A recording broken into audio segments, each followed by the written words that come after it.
बिस्मिल्लाहिर्रहमानिर्रहीम। अस्सलाम वालेकुम इन्वेस्टर्स। इस महीने के market round up and investment outlook के साथ हाजिर हैं। सबसे पहले बात करते हैं पाकिस्तान स्टॉक एक्सचेंज की, जहां जनवरी 2025 में मार्केट बहुत एग्रेसिवली वॉलेटाइल रही, बट साथ ही साथ रेंज बाउंड भी रही। KSE 100 ने ये साल का आगाज़ किया 1,15,000 के इंडेक्स लेवल से। पूरा महीना मार्केट 1,11,000 और 1,17,000 के इंडेक्स लेवल के बीच में ट्रेड करती रही और इसने महीना अपना एंड किया 1,14,000 के लेवल पे। तो गोया पूरे मंथ का रिटर्न -1% आता है। इस -1% रिटर्न को कंसोलिडेशन के तौर पे भी तस्वुर किया जा सकता है। जुलाई 2024 के बाद ये पहला महीना था जब मार्केट ने नेगेटिव रिटर्न्स दिए फॉर द मंथ। इस पूरे अरसे में मार्केट ने तकरीबन 48% का रिटर्न भी डिलीवर कर दिया है। अगर 12 महीने के तनाजुर में देखें तो ये सिर्फ दूसरा महीना था जब मार्केट ने एक मंथली नेगेटिव क्लोजिंग दी है और इस पूरे अरसे में मार्केट ने 85% का रिटर्न डिलीवर किया।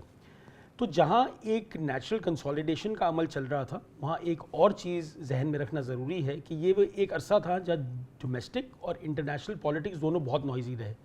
US में नए प्रेसिडेंट डोनाल्ड ट्रंप ने अपना ओहदा संभालते ही वो सारे इकदाम लेना शुरू कर दिए जिसका उन्होंने पिछले कुछ महीनों में अंदिया दिया था। ये सारे इकदाम ऐसे हैं जो इंटरनेशनल ट्रेड को और इंटरनेशनल मार्केट्स को इम्पैक्ट करेंगे। कमोडिटी प्राइसेस पे भी इनका इम्पैक्ट आएगा। तो पाकिस्तान के इन्वेस्टर्स का और दुनिया के इन्वेस्टर्स का इन इश्यूज़ को समझ के एक नई डायरेक्शन की तरफ मार्केट को लेके जाना एक नेचुरल प्रोसेस है। तो आई थिंक वो भी साथ साथ चल रहा था। पाकिस्तान की बात करें तो मेन इवेंट्स में स्टेट बैंक ऑफ पाकिस्तान ने अपनी लेटेस्ट मॉनेटरी पॉलिसी में पॉलिसी रेट को मज़ीद 1% कम करके 12% कर दिया। ये बात जहन में रखना ज़रूरी है कि सिर्फ 7 माह कबल ये रेट्स 20% से ऊपर होते थे। जिस चीज़ ने स्टेट बैंक को ये रूम प्रोवाइड किया कि वो इतनी एग्रेसिव ईजिंग कर सके वो थी CPI की रीडिंग्स जो बहुत तेज़ी से गिर रही हैं। जहां दिसंबर में हमने CPI को 4% के करीब देखा, जनवरी का CPI वॉज जस्ट 2.4%, जो पिछले 9 साल की कम तरीन सतह है। गोइंग फॉरवर्ड अगर हम इंटरेस्ट रेट्स की बात करें तो इन्फ्लेशन में और इंटरेस्ट रेट्स में गैप अभी भी बहुत बड़ा है, but state bank of Pakistan किस तरह से अपनी मॉनेटरी पॉलिसी को यहाँ से चार्ट करती है वो बहुत इंटरेस्टिंग होगा, क्योंकि 2 फैक्टर्स हैं जो इस गैप की कंसिडरेशन को काउंटर कर रहे हैं। एक ये है कि मई और जून में इन्फ्लेशन दोबारा बढ़ने की तवक्को है। साथ ही साथ एक और ज़्यादा इंपॉर्टेंट फैक्टर ये है कि पिछले 3 साल से हमने देखा है कि गवर्नमेंट ऑफ पाकिस्तान और स्टेट बैंक ने बड़ा एक कॉशियस स्टांस मेंटेन किया है। एक बहुत विजिबल कोशिश नज़र आती है कि हम अपनी इंटरनेशनल क्रेडिबिलिटी को इन्हांस करते हुए एक जो हमारा यूजुअल साइकिल होता है कि एक बूम आता है फिर बस्ट हो जाता है फिर दोबारा बूम की तरफ जाते हैं, उससे निकल के एक स्टेबल बिजनेस मॉडल की तरफ आए।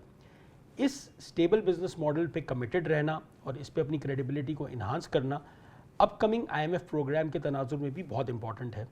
पाकिस्तान के लिए IMF इतना इंपॉर्टेंट क्यों है, इसकी बात हम पहले भी कर चुके हैं कि हमारी जो ज़र मुबादला की ज़रूरियात हैं, चाहे वो इम्पोर्ट्स को फाइनेंस करने के लिए हो या हमारी डेट रीपेमेंट्स को पूरा करने के लिए हो, वो हमारी एक्सपोर्ट्स और रेमिटेंसेस से फाइनेंस नहीं हो पाती।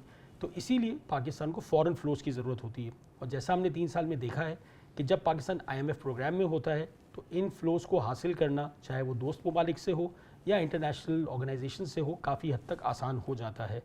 तो अगर पाकिस्तान सक्सेसफुली IMF प्रोग्राम को नेविगेट करता है, इसके रिफॉर्म्स के साथ कमिटेड रहता है, तो उसकी पॉजिटिव फॉलोआउट आपको इक्विटी मार्केट्स में भी नज़र आएंगे। तो इसीलिए हमारा इक्विटी पे अभी भी आउटलुक पॉजिटिव है।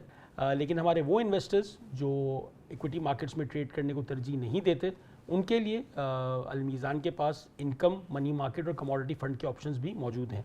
तो जहां इन ऑप्शंस की हमने बात की, एक मैक्रो लेवल पे बात की, एक हमेशा हम बात करते हैं माइक्रो लेवल पे कि इन्वेस्टर्स को अपना पर्सनल रिस्क एपेटाइट ज़रूर देखते हुए इन्वेस्ट करना चाहिए।